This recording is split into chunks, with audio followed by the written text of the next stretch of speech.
What is up, guys? In today's video, I'm going to be going over everything you need to know about this year's Fortnitemares update, which is probably the biggest Fortnitemares update we've gotten from the history of Fortnite. As always, if you guys do enjoy this video, remember to give it a like, subscribe if you like to see more, and comment down below what you think of this year's Fortnitemares update. So to start off with the map changes, we actually got a lot.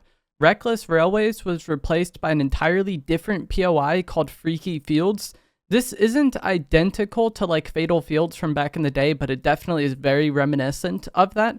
And as far as like vibes and theming of Halloween goes, they really nailed it with this POI. It is incredibly well done. And there's even a jigsaw boss if you go into the main house that you can fight. And if you eliminate him, he'll drop loot, most notably his new mythic bomb item. This POI is good. Like I said, they really nailed the theme of this and did a very good job. I don't think it has the Marvel Avengers chests here anymore, so if you're concerned about, the outcome of the game and doing well, this probably isn't the best place to land because it's going to be harder for you to get the jetpack, which is, one of the more important items in the game right now. But this is a very fun, very on-theme POI. I think they did a very good job. Grand Glacier restored reels in Brawler's Battlegrounds also got Halloween-themed map changes and some new NPCs, but they are mostly the same layout, if not identical layout as they were before, and this is mostly just cosmetic changes, but it's nice to see them get updated. And there is, like I said, new NPCs at these POIs that do sell, like the pumpkin launcher and I believe the chainsaw as well. They still have their Marvel chest, which is great.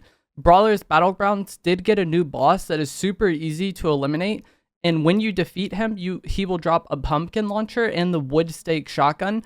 And as far as I know, this is the only way you can get the wood stake shotgun on the large map. It is in reload in the general loot pool, but I think if you're playing BR and you want to get the wood stake shotgun, you need to eliminate this boss.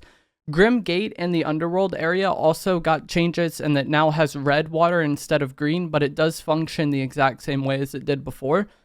The Witch's Broom was unvaulted for this update, and this is an item where you hit the activation and then you glide around on the Witch's Broom, and then you can detach when you want, but you do have to wait until you hit the ground to be able to pull out your weapon. This is a fine mobility item, and typically it's a very good mobility item, but with the current mobility in the game, I don't think it's that great, just because we have like the War Machine hover jets, we have shockwaves, we have the Iron Man boots. I just don't see myself really wanting to carry the Witch's Broom, and it also felt kind of bugged when I was using it with a jetpack. Like I was kind of if I tried to go from jetpacking to Witch's Broom with my jetpack still active, it kind of like griefed the Witch's Broom.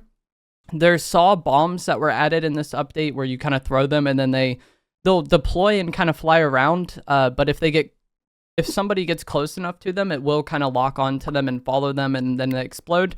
This is like an okay item. I think it's more of just kind of a theming item and less something that's going to be the new meta.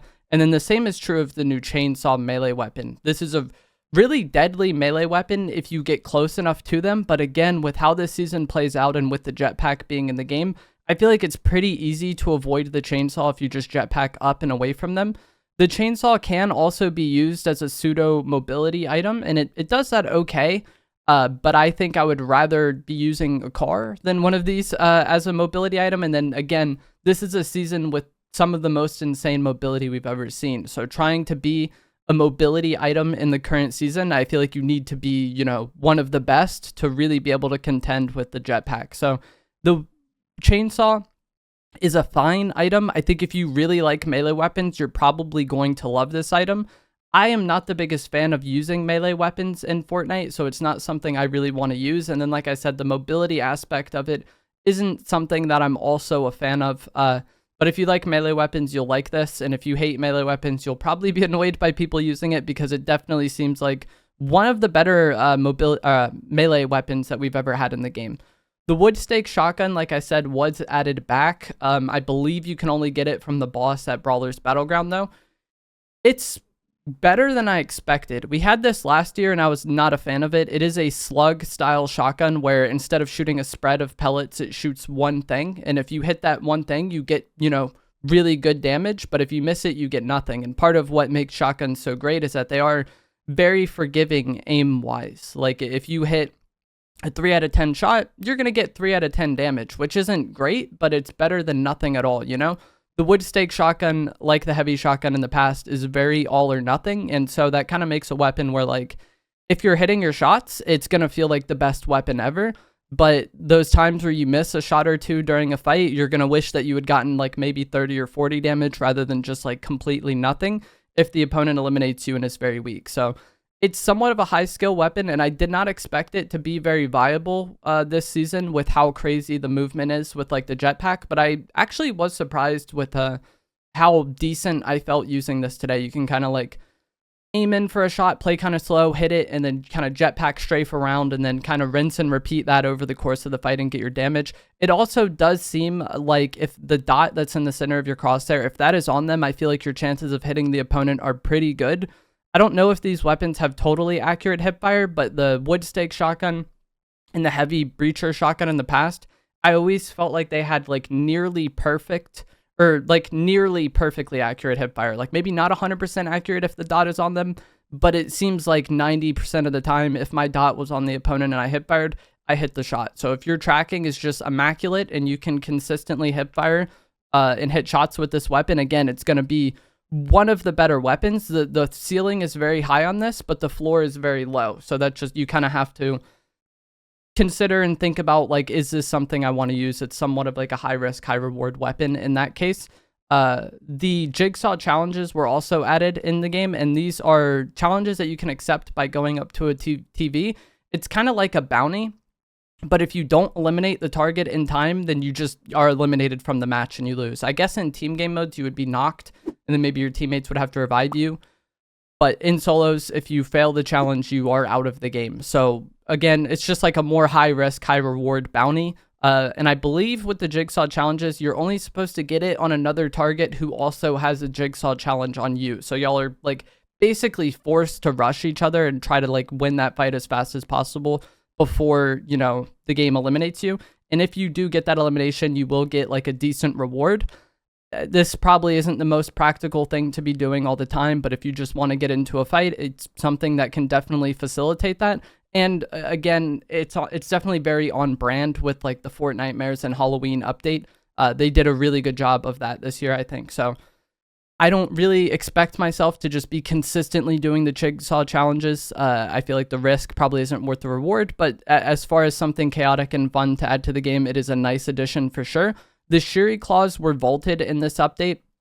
Kind of a random vault, but yeah, the Shiri claws were vaulted, I guess, to make room for like the witch's broom and the chainsaw as mobility items, but still I would rather have jetpack and shockwaves, maybe even Iron Man gloves and some of those items. So like the Shiri claws are gone, but it's not the biggest deal to me one way or the other, because I was already preferring shockwaves over them with the recent changes that were made to Shiri claws. The Horde Rush LTM was once again added to the game in this update. This is an LTM where you fight wave after wave of zombies, I believe. I've never really played it. And then there were several changes to the reload loot pool. Some of the Halloween items were added. I believe the wood stake shotgun was added. The witch's broom was added, which I think it'll actually be pretty decent in reload, especially since it is a mobility item that recharges over time. And then I believe the sideways rifle and minigun were added. And then the prime shotgun and double barrel shotguns were vaulted in reload. So there were some minor reload changes, really not the biggest deal. I think the witch's broom has a lot more practicality in reload than it does in BR at the moment, but that is going to be it for this update. Overall, I think it is a very good Fortnitemares update. Unfortunately for me, it doesn't change the meta too much. I feel like if they vaulted some of the Marvel items like the jetpack, then this would really shake up the game, but like some of the items in the game right now are just so good that I don't really see myself ditching them for the Halloween items. But let me know what you guys think of this update down in the comments below, what your favorite aspect was. If you enjoyed this, give it a like, subscribe if you'd like to see more, and I'll see you guys in the next one. Thanks for watching.